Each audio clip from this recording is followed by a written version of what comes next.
Hi friends, എല്ലാവർക്കും നമ്മുടെ പുതിയൊരു വീഡിയോയിലോട്ട് സ്വാഗതം. നമ്മൾ വെണ്ട ഫ്രൈ ആണ് തയ്യാറാക്കാൻ പോകുന്നത്.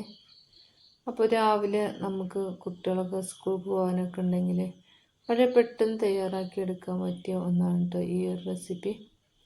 അപ്പോൾ വെണ്ട നമ്മൾ ആദ്യം തന്നെ എന്ത് ചെയ്യാന്നറിയാം, കുറച്ച് സമയം ഉപ്പിട്ട് വെള്ളത്തിലൊക്കെ ഇട്ട് വെക്കണം കേട്ടോ. കാരണം അത് ഒരുപാട് മരുന്നടിച്ചിട്ട് കൊണ്ടുവരുന്ന സാധനമല്ലേ. അപ്പോൾ ഞാൻ ആദ്യം തന്നെ ഇത് കുറച്ച് സമയം ഏകദേശം 3/4 മണിക്കൂർ കേട്ടോ, കുറച്ച് സമയമല്ല, ഒരു 40-45 മിനിറ്റ് സമയം ഇത് വെള്ളത്തിലിട്ട് വെച്ചിട്ട് നല്ലപോലെ കഴുകി വൃത്തിയാക്കി എടുത്താണ് കേട്ടോ. എന്നിട്ട് ഇതുപോലെ റൗണ്ട് ഷേപ്പിലാണ് കട്ട് ചെയ്തെടുക്കേണ്ടത്. അങ്ങനെ നമ്മൾ എല്ലാ വെണ്ടയും ഈ ഒരു ഷേപ്പിൽ കട്ട് ചെയ്ത് എടുത്തിട്ടുണ്ട് കേട്ടോ. ഇത് നമ്മൾ ചെയ്യാൻ പോകുന്നത്, ഇതിലേക്ക് ഇഞ്ചിയും വെളുത്തുള്ളി ചതച്ചത് ഇട്ട് കൊടുത്തിട്ടുണ്ട്. ഇത് കോൺഫ്ലോർ ആണ് കേട്ടോ.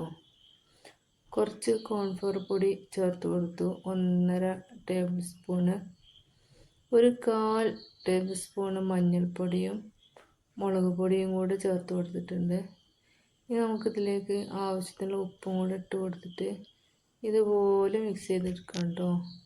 നല്ലപോലെ മിക്സ് ചെയ്യണം. നമ്മൾ ഉപ്പും കോൺഫ്ലോറും മുളക് പൊടിയും മഞ്ഞൾപ്പൊടിയൊക്കെ ഇഞ്ചി വെളുത്തുള്ളിയൊക്കെ വെണ്ടയിൽ പിടിക്കുന്ന രീതിയിൽ നല്ലപോലെ ഒന്ന് മിക്സ് ചെയ്തെടുക്കുക കേട്ടോ. അതിനുശേഷം നമ്മളിതാ ഫ്രൈ പാൻ അടുപ്പത്ത് വെച്ച് കൊടുത്തിട്ടുണ്ട്. അതിലേക്ക് വെളിച്ചെണ്ണയാണ് കേട്ടോ ഒഴിച്ച് കൊടുത്തിട്ടുള്ളത്. ഈ വെളിച്ചെണ്ണ നല്ലപോലെ ചൂടായി വന്നിട്ടുണ്ട്. ഇനി നമുക്ക് ഈ സമയത്ത് ഇതിലേക്ക് കറിവേപ്പില ഇട്ട് കൊടുക്കാം.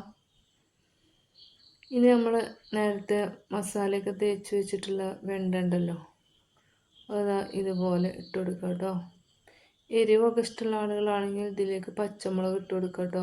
കുരുമുളക് പൊടി വേണമെങ്കിൽ അത് ചേർത്ത് കൊടുക്കാം. കുരുമുളക് പൊടി ചേർത്ത് കൊടുത്താൽ നല്ല ടേസ്റ്റാണ് കേട്ടോ. അങ്ങനെ ഇതുപോലെ ഇട്ട് കൊടുക്കുക കേട്ടോ. എന്നിട്ട് എന്ത് ചെയ്യുന്നത്, പെട്ടെന്ന് നമ്മൾ വെണ്ട ഒന്ന് കുക്കാവാൻ വേണ്ടിയിട്ട് കുറച്ച് സമയം ഞാനിതൊന്ന് അടച്ച് വെച്ച് കൊടുക്കുന്നുണ്ട് കേട്ടോ. ഇനി ഇതൊന്ന് ഇളക്കി കൊടുക്കണേ, എണ്ണയൊക്കെ എല്ലാ ഭാഗത്തും ആവുന്ന രീതിയിൽ. അപ്പോൾ അത് നമ്മൾ മിക്സ് ചെയ്ത് കൊടുത്തതിന് ശേഷം അടച്ചു വെച്ച് കൊടുത്തിട്ടുണ്ട്. അങ്ങനെ ഏകദേശം ഒരു 3 മിനിറ്റ് സമയം അടച്ചു വെച്ച് കൊടുത്തിട്ടുണ്ട്. അപ്പോൾ നമ്മൾ വെണ്ടയ്ക്ക് നല്ലപോലെ വെന്തിട്ടുണ്ടോ. ഇനി അടച്ചു വെക്കരുത്.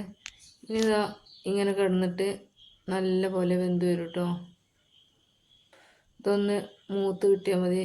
വേവൊക്കെ കഴിഞ്ഞിട്ടുണ്ട്, നല്ലപോലെ വെന്തിട്ടിട്ടുണ്ട്. അപ്പോൾ ഇതിങ്ങനെ ഇടയ്ക്ക് ഇങ്ങനെ ഇളക്കി കൊടുക്കുക. ചെറിയ തീയിലിട്ടിട്ട് ഇതൊന്ന് നല്ലപോലെ മൂപ്പിച്ചെടുക്കുക കേട്ടോ. ചില ആളുകൾക്ക് നല്ല കടിച്ചാൽ പൊട്ടുന്ന രീതിയിലൊക്കെ ആവേണ്ടി വരും. അപ്പോൾ ഞാൻ ഇത് അതുപോലെ ആക്കിയിട്ടില്ല കേട്ടോ. ഈ ഒരു പരുവത്തിലാണ്. കണ്ടില്ലേ, നല്ലപോലെ മൂത്തിട്ടുണ്ട്, എന്നാലോ പൊട്ടുന്ന രീതിയിലല്ല ഇതാനും.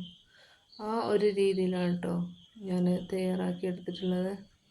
ഇനിയിപ്പോൾ ഒന്നുകൂടെ മൂക്കണമെന്നുണ്ടെങ്കിൽ കുറച്ചും കൂടെ സമയം സിമ്മിലിട്ട് കൊടുത്താൽ മതി. അപ്പോൾ അങ്ങനെയും ചെയ്തെടുക്കാം.